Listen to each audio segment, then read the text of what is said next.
fiaonan'androany moa zany dia niaraka tamin'ny solitena maritra ny OMS lay azo lazaina hoe ny mpandrindra maneran-tany zany mikasika ny fahasalamana dia fampiresahanay zany lay vina zay napetraka ny filoha moa zany filohan'ny republika zay hitondrana an'ity ministerany fahasalamam-bahoaka aty mbola verimberiko ihany izy misy anankidimy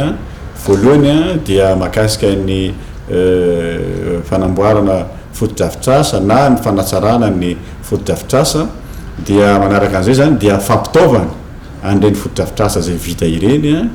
dia manaraka moa zany dia makasika ny olombelona zany hoe ireo mpiasa zay tsy maintsy jerena asiana mpiasa zany re toerana reny fa tsy amboarina fotsiny ary ao koa zany lay fametrahana mihitsy zany ny tolotra ara-pahasalamana zay manaja ny mahaolona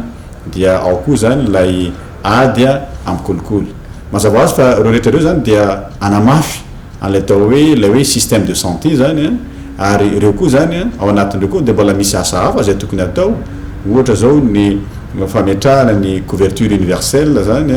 ho an'ny olona ohatra hoe rehefa marary dia misy zany zay fijerena fanampiana ao anatin'izay fa tsy mora moa manao zavatra dia alefatsika miaraka reo sady alefatsika mifanaraka amin'ilay fahafahana mampandroso aingana zany raha zany rehetra zany zay ngamba amin'ny ankapobeny dia ny OMS moa dia fantatra ny fomba fiasany izy moa zany dia karazana mécanisme anankiray na karazana zany hoe mampandeha zany ny fifandraisana rehetra amin'ny resaka ara-pahasalamana zany miaraka amin'ireo mpamatsy vola miaraka amin'ny programme maro samihafa zay misy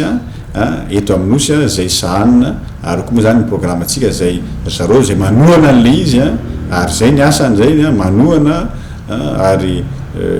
manome ny fahafahana koa zay ampandeha zany le système de santé zany